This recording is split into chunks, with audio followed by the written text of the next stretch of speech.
warahmatullahi wabarakatuh. Halo, aku Iva. Kali ini kita mau bahas pertanyaan-pertanyaan yang masuk via Instagram, Facebook, dan WhatsApp.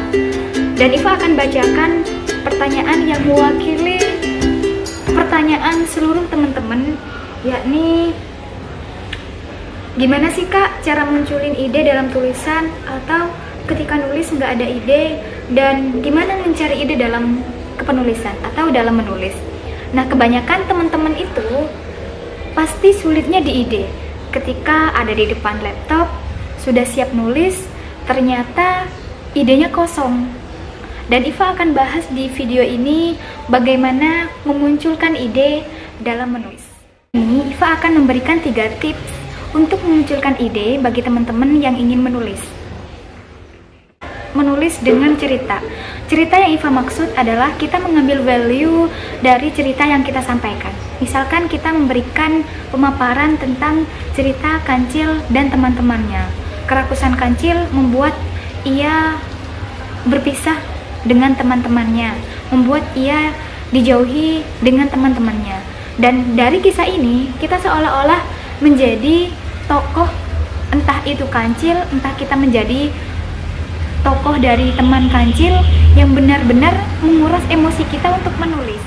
Melalui cerita, kita akan memunculkan sesuatu seolah-olah kita ada di tokoh itu sendiri, baik kita menjadi tokoh si Kancil atau kita menjadi tokoh dari teman Kancil.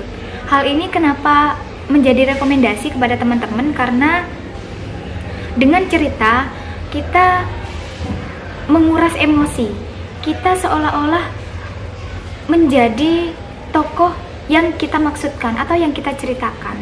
Sehingga ketika kita sudah memposisikan diri sebagai Kancil atau sebagai teman Kancil, kita mudah untuk mengekspresikan apa sih sebenarnya inti dari cerita yang kita akan sampaikan kepada pembaca. Menulis dengan gambar.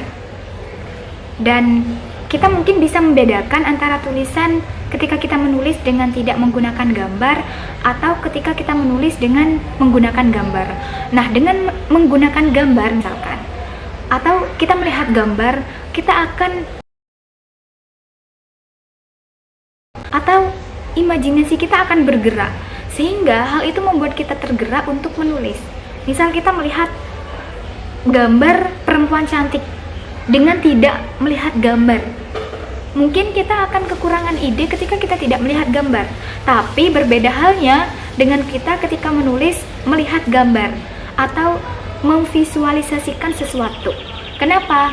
Karena ya seperti Iva katakan tadi, imajinasi kita terus tumbuh dan bergerak, seolah-olah kita akan tergerak untuk berkomentar akan sesuatu, berkomentar akan suatu hal.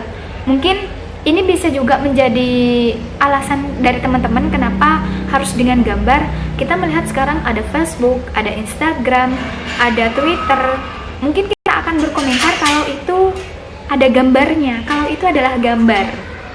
Dan kebanyakan kita tidak percaya akan sesuatu kalau itu tidak ada gambarnya. Maka dari itu gambar menjadi rekomendasi dari teman-teman kepada teman-teman untuk memunculkan ide dalam tulisan. Tips yang ketiga atau yang terakhir yaitu menulis diawali dengan pertanyaan, atau ketika kita macet untuk menemukan ide dalam tulisan, yakni dengan pertanyaan. Semisal, mengapa kita harus tumbuh? Mengapa kita harus berinteraksi dengan orang lain? Mengapa kita harus saling tolong-menolong? Mengapa kita harus berbuat baik kepada sesama? Dari pertanyaan itu, kita akan berpikir dan mencari tahu alasan-alasan apa yang kemudian membuat pertanyaan itu muncul. Berbeda halnya dengan ketika kita menulis tanpa diawali dengan pertanyaan atau tidak menemukan ide dan kita tidak mempertanyakan sesuatu. Dan mempertanyakan sesuatu atau mengawali dengan tulisan dengan pertanyaan ini adalah membuat kita berpikir kritis. Kenapa? Karena kita selalu dipaksa untuk mencari jawaban dari pertanyaan itu sendiri.